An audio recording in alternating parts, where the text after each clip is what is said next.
Yes, hello, good afternoon. This video is for Amazon's A to Z department and the seller, ASC International of Amazon.ca. My name is Daniel Fitzgerald. So I'm making this video in regards to a request for me to constantly prove that the seller at ASC International has trying to get out of providing warranty parts, trying to get out of replacement of the unit, trying to get out of having to refund me my money by taking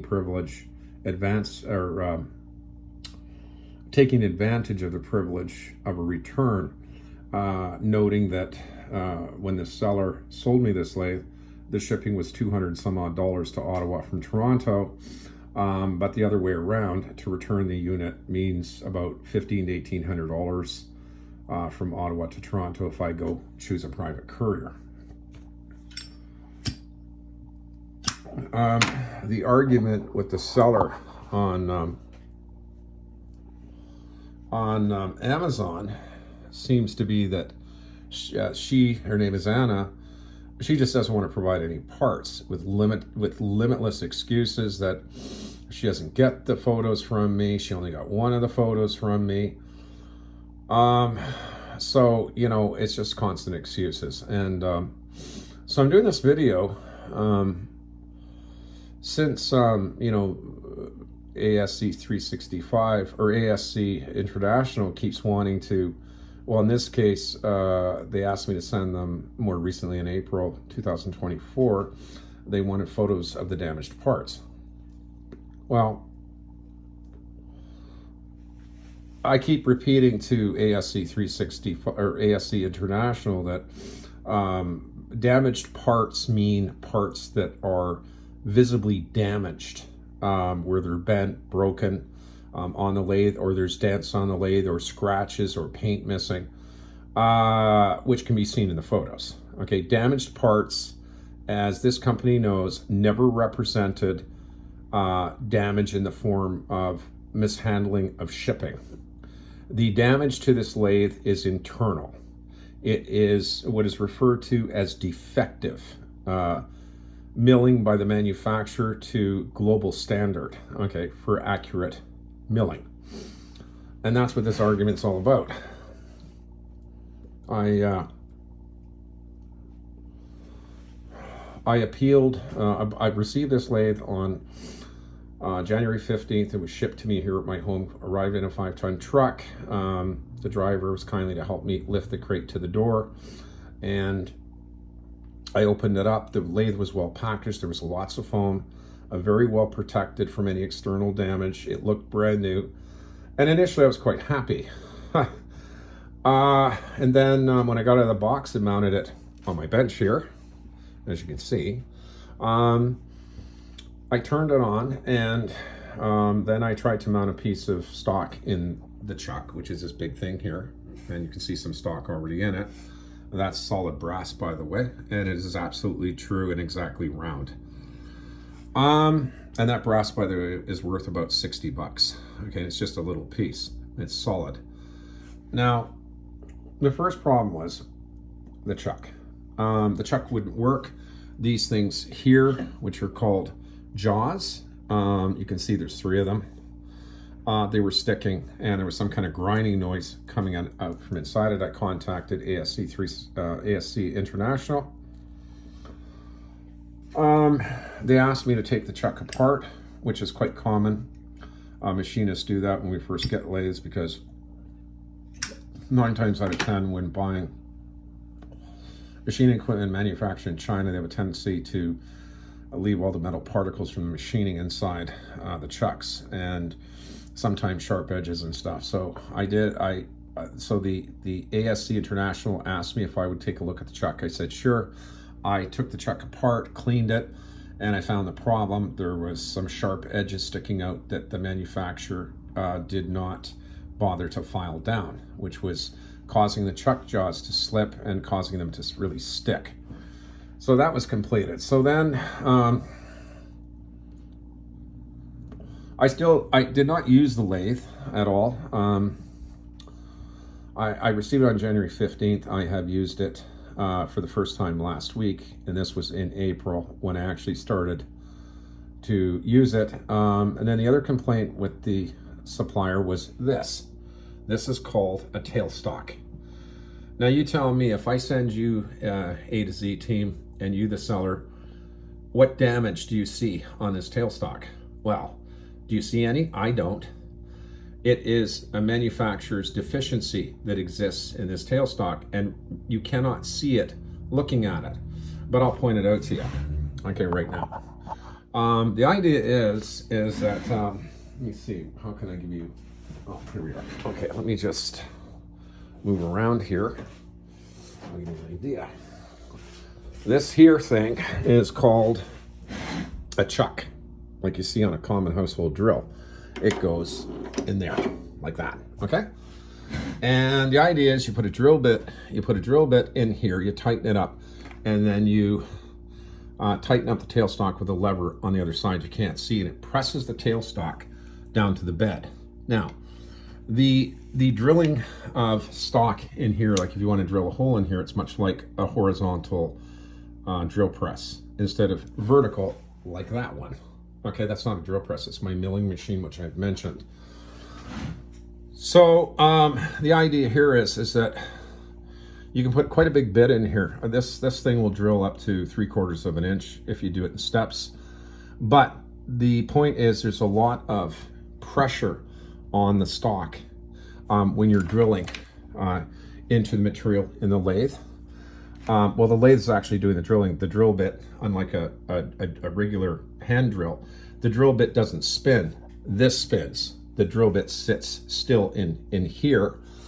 And when you move this thing forward to drill, you put the brake on, and the brake puts pressure on this foot plate, which seats it to the lathe bed and grips the lathe bed so that this tailstock will not shift backwards like that when you're putting pressure on it to drill a hard piece of metal in here. So what's happened is, and the manufacturer in this ASC International knows this bed right here, you can see, if you look closely, you can see a gap right here. And you can see a gap over here, which means that this foot plate here is not, the 99% of the foot plate is not gripping the bed. It's lifted off the bed in an upward angle like that. So ASC International tried to tell me that was within tolerances. No, it's not. No other lathe on the market would have that. That is a faulty tailstock. Now moving over, the other problem I had was with the compound slide, which is right here. This is the original one that the lathe came with. This is it. This is the compound slide, okay? The deficiency in the compound slide, the reason why I had to replace it is because of here. This is a threaded rod which allows it to move in and out. The problem is there's too much play in the rod. See that? And it goes up and down because they didn't nearly press fit it in there so that this rod stays still, at least stiller than it is. So I ordered a new one, and also this this whole plate here, and this whole plate, when you lay it down on a flat surface, you can press either kitty corner end and it moves up and down, which means essentially that one end is higher than the other end. So then it clicks when you move end to end on a flat surface. Now this still has to be milled. This is the old one, and I have to check it on my milling machine and then mill this section down and this section down so that it doesn't click at both ends. The other thing I already fixed is this. This is the razor block that this sits on top of, so that it has the height to meet up with the stock. See this thing here? And you can see it's lower than that. Well, this compound slide goes through this slot, which gives it the height so you can cut. Now, this here piece is, you see where I've milled it. You can see the milling marks from my lathe right here.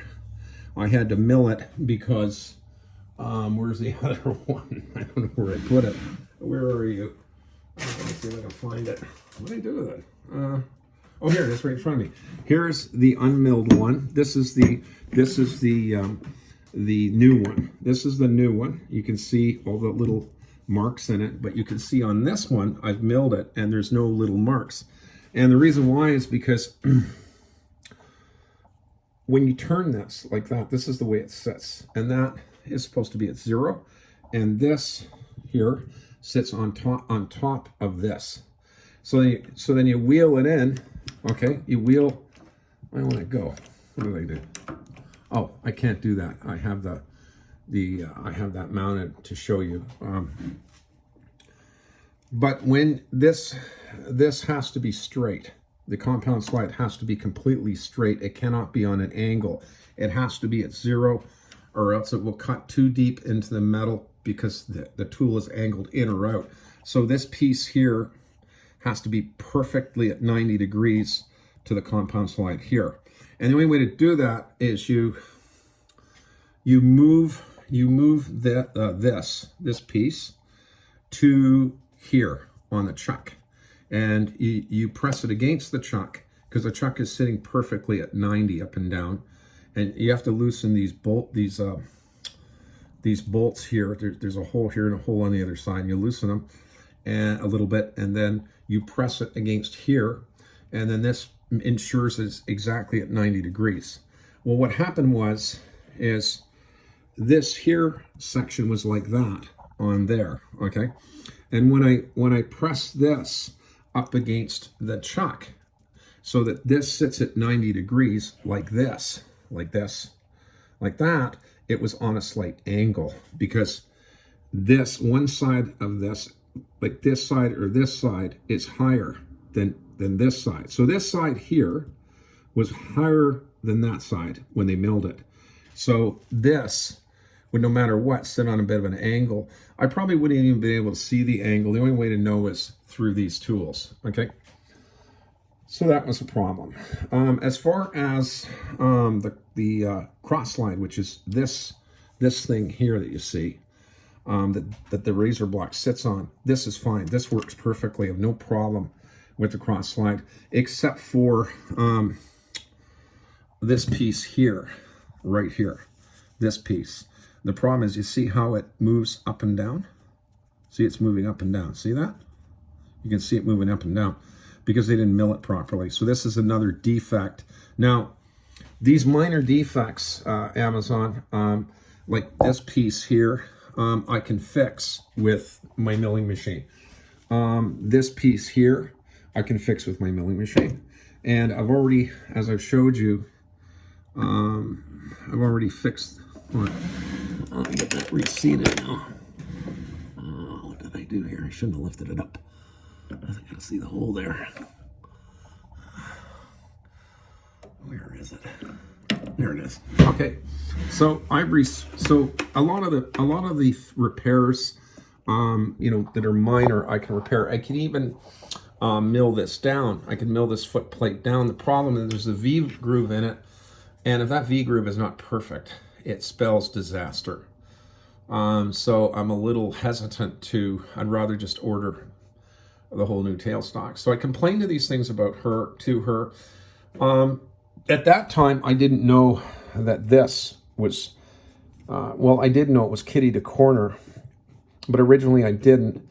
But when I found out, this is why this had to be replaced, okay? And also this bolt hole right here, it's not vertical. So what this means is hold on a minute, I have to find another piece.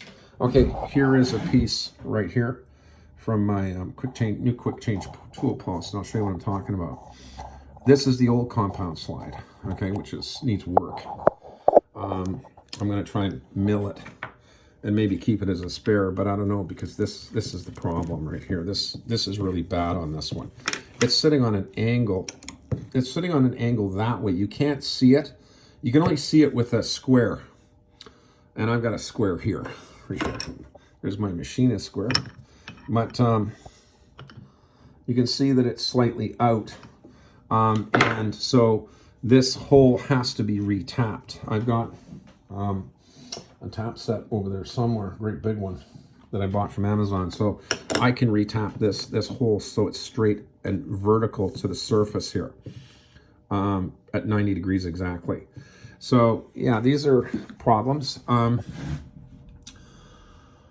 So when I got the new compound slide, I could not afford to get the new tailstock because Amazon gave me the money, but the new compound slide with delivery and duty and taxes exceeded my ability to also purchase that. But most importantly was the compound slide, because I can't mill without the compound slide. So I decided to keep the lathe because I thought that the only problems were the compound slide and the tailstock, and the other things I could just try and mill out. Although the other problem with this lathe is it shuts off.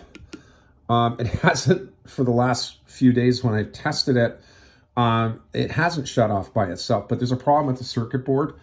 They always start inadvertently, and it'll shut down every now and again, but the problem will certainly get worse, and the circuit board will eventually go because for some reason or other, it happens intermittently and I can't control it, but I'll be running the lathe and the power just goes out and it shuts down, and then I end up having to turn this green button on again to start it up again. And it actually happened in succession a few times one night when I turned on the lathe and it kept shutting off. I should have recorded it then. But anyway, now these are the tools that I use. These are the tools that you use to fix a lathe.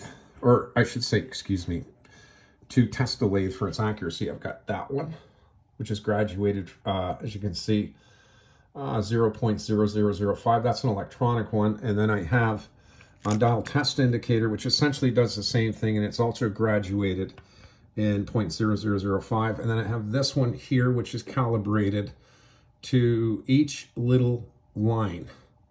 Between the 0 and the 10, each line represents 1/1000th of an inch, okay? Now, technically, the stock on here should be, I should be getting no more than, say, 200ths to 500ths out, 500ths of 1/1000th of an inch, okay? So what happened was last week, this is my machine here.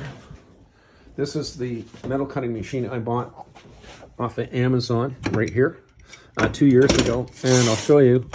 I've taken it apart because, as I said on the phone, a bearing went in it on that shaft right there. You can see it. So for the first time, I decided, well, since I decided to keep the lathe because I thought that the compound slide was the only problem, and the tailstock I could, buy eventually. I took this piece of metal right here and I chucked it into the chuck.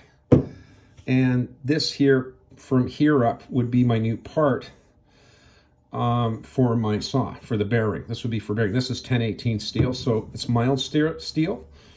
So I stuck it in the chuck and it started doing this, moving up and down like that.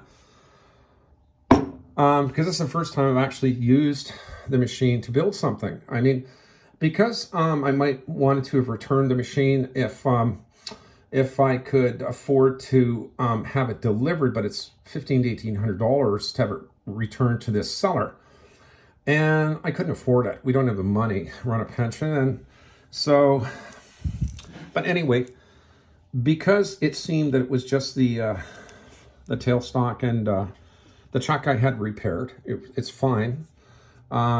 I decided to finally make my first part for my saw, and I really need my metal saw. I use it to cut metal. So this piece here, you can see it. It looks round, doesn't it? Right? You can see it looks perfectly round, but it's not. It's egg-shaped. You just can't see it. Now, so last week, I saw this metal, as I just said, wiggling up and down. It was in here. And then I stuck my indicator on it right there. And let me show you what happened. Just wait, I got to set it to 0. Whoops. Okay, you see it's set at 0, right? Now let me turn the machine on. I can just wait. It's not touching. Okay. I'll just show you just where I gotta set it on 0. You don't want the needle to go. Okay, here's the reading right there. If you can see it. It's reading over 2,000, just over 2,000. So it's reading about 2,300 out. There it is. Okay, it should be reading, and this is each little line there past 0 represents 1,000th of an inch. It should be reading under half a thou, which means that it would move no further than 1/2 point past 0 between the first line. This is bad, which means my metal will be cut in an egg shape. Okay, there you go there. Now, that's what it's out there, about 2,500, close to that. Now, you see, I'm going to, now I'm going to take off the chuck. You can see it there. You can see the reading because, I don't want the seller at Amazon to think that it's my metal here that's out. This is a piece of brass. It is perfectly round. The finish is good on it, and it's out. Okay. So what I'm going to do is take the chuck off, and we'll do the spindle, and this will prove to you that it's not the stock or the chuck. But first, let's do a reading on the chuck. Just hold on. I have to leave the phone on to do this, so just bear with me here. I'll just put it there. Because if I stop the video, it starts over again. So let's just pull this out. It's only going to take a second for me to lift it for the chuck. Just wait a minute. Now we'll do the chuck, and we'll just bring this in. Just let me move this. We'll point you up against the block, and because I can't hold the phone and do this at the same time, I'm sorry. So we'll move this way, and then we'll push this in, because I've got to set it up to do this for you. It's actually out by about 2,500 because the needle is not exactly on 0. It's a little before 0, which means that it's out more than what's being indicated. So I'll just move this back, and now we'll just tighten this up, and we'll just turn this sucker. We'll just drop it. Okay, down to there. Okay, there we go. And okay, set this back to 0, and we'll just move this in. Okay, and we'll just, all right, we got that at 0. Let's just see.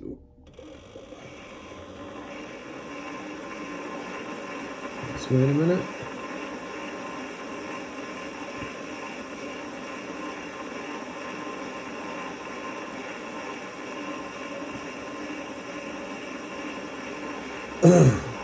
Okay, so okay, on the chuck, we're reading, you can see it or not, we're reading just over 1,500. Okay, that's the chuck. There's always a decrease when you go from the stock to the chuck, because the chuck is also is not quite accurate neither, so it decreases is what's going on here. But once I get on the did I get that right? Just wait a minute, something's wrong here. Let's try again.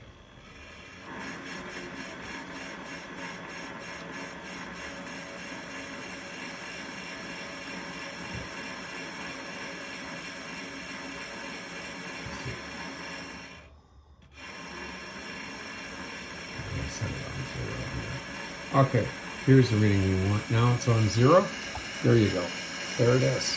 You can see it's out by 2,000, and you can see that the needles, when it goes back, it's touching the 0 right in the middle. So that's the actual reading, and so the chuck is also 2 thou out, and my stock is about 223, 24. And the reason why that is because I'm getting a read on the spindle. The spindle's right in the middle.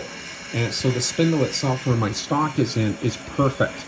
So my brass is actually out by 2000 when it's spinning, when it should be at about under half a thou at least when it's spinning, but it's not. So let's just do another thing here. I'll just shut this off and we'll just pull this away here. And I want to show you something else which I found out. Remember that the chuck is also moving up and down inside.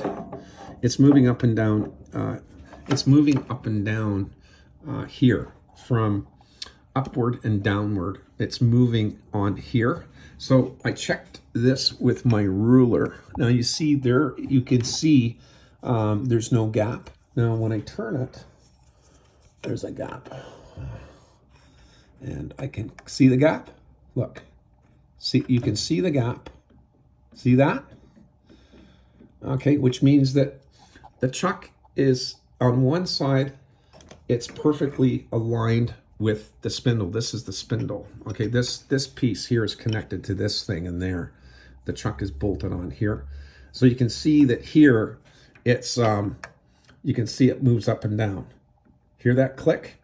Because here, the chuck is downward. Now, if I turn it, where this side is even with the spindle, so you won't get that. See, there it is, right? See, it's perfect. See, you can't move it up and down. But when you turn it this way, the chuck has moved downward, okay? So that means that the spindle boss is undermilled. And that's a killer right there. So now we'll take the chuck apart and I'll take it off, which is going to take me a few moments to do, and then we'll continue with the video. Okay. And, okay. Take the brass stock out here. I can't hold the video at the same time so you can see what I'm doing. I'm sorry. I just need, where's my bar gone? It's always important not to loosen the chuck bolts by using the chuck key, because if you do, you gotta put a piece of metal in between the chuck jaws when you're loosening off the chuck, because you don't want to stick the chuck key in, because it can damage the jaws. Okay, so you always stick a piece of metal into the jaws and then undo the bolts.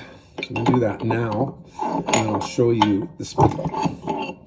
And this is why I asked the seller to send me the parts, as I have requested a new spindle, which is a lot of work for me to repair it, because I have to take the whole lathe apart at the back, and that's a big job. And then I have to pound out the spindle and the bearings, and then pull the bearings off the spindle, and then try and get a new spindle in, put on the bearings, and hope that it all turns out. And I don't have a bearing puller, so this is going to be a bit of a problem. I do not have a bearing puller, and this spindle is so big that I'm not sure if a standard puller will work to pull the bearings. It just depends if the manufacturer has, you know, slide-on bearings or press fit. If they're press fit, I may have to use a pulley to get them off.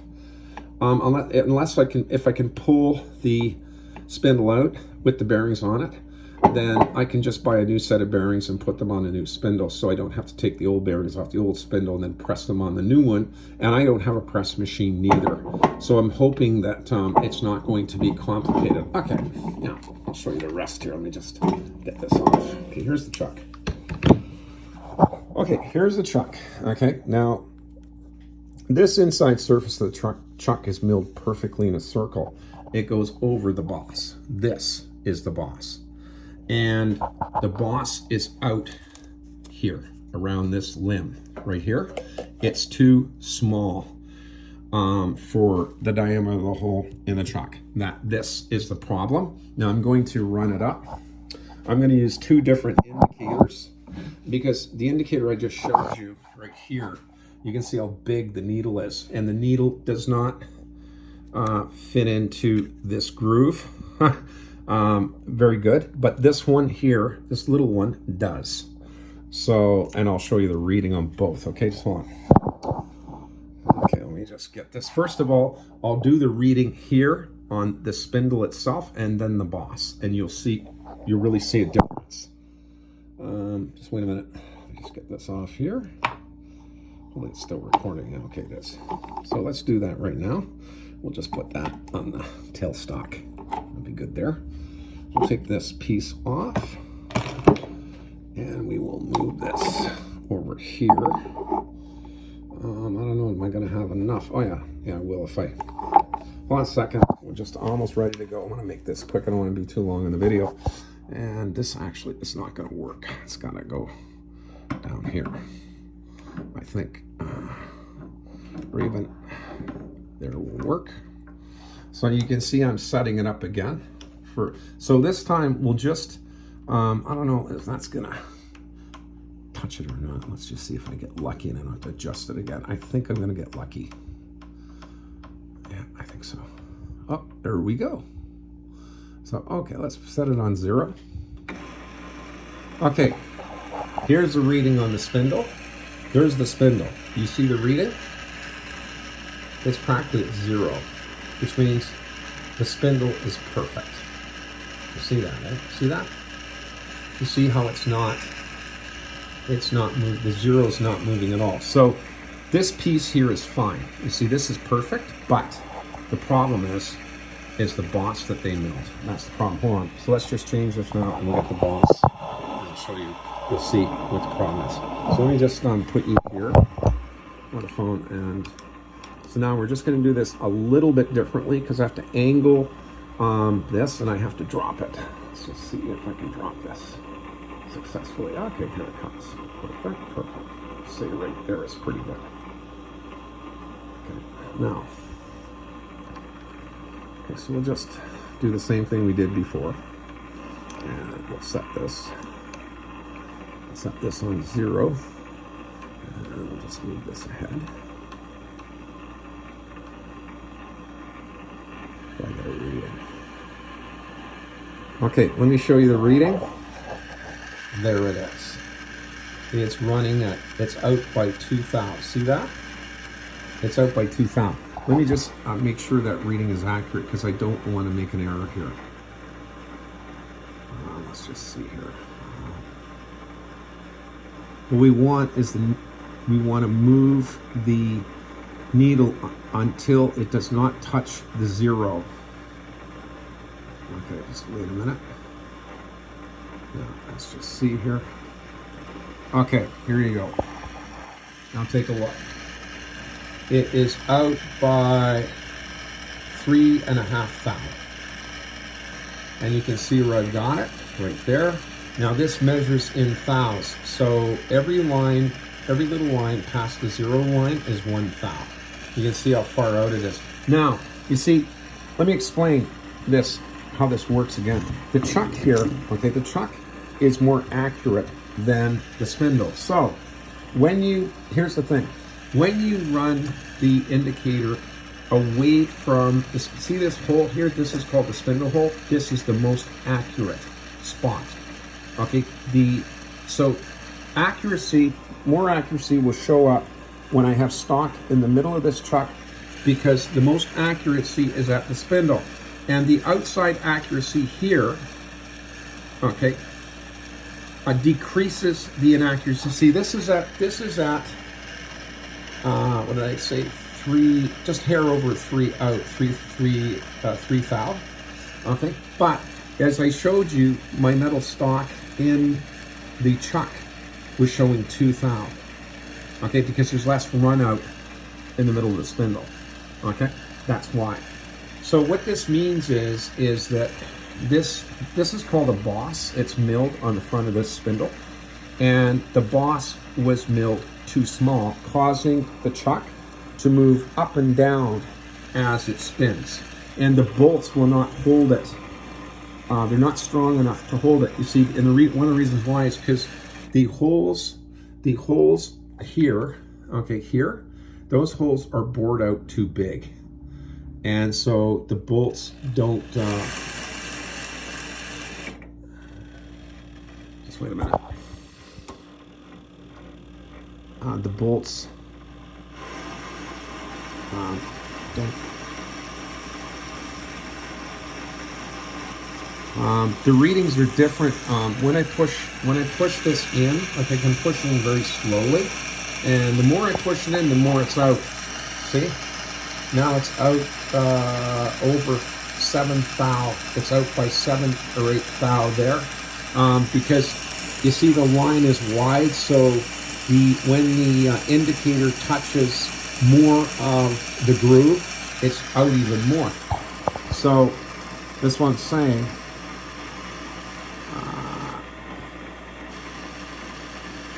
so that's the problem. So now the more I move it in, the more out it is. See? Look, that's the problem. So that's why this, I can shut this off now. That's why I told her that I need a new spindle. And you know, she's not responding. She wants you know, photographic evidence of damage. Well, Amazon A to Z, if you look at my lathe, do you see any damage? You know what I'm saying? There's no external damage. There's no bent parts, as you can see. I added, that's my DRO I ordered from Amazon. And I've got another one on the other side here, which is already installed, which makes it a pity to even send the lathe back. And I bought this from Amazon. This protects my bed and the lead screw from metal particles. I had to undo it, unfortunately, to do this test. All this stuff I bought from Amazon. All that stuff there on my shelf. All bought from Amazon. All bought from Amazon up there. All for the lathe.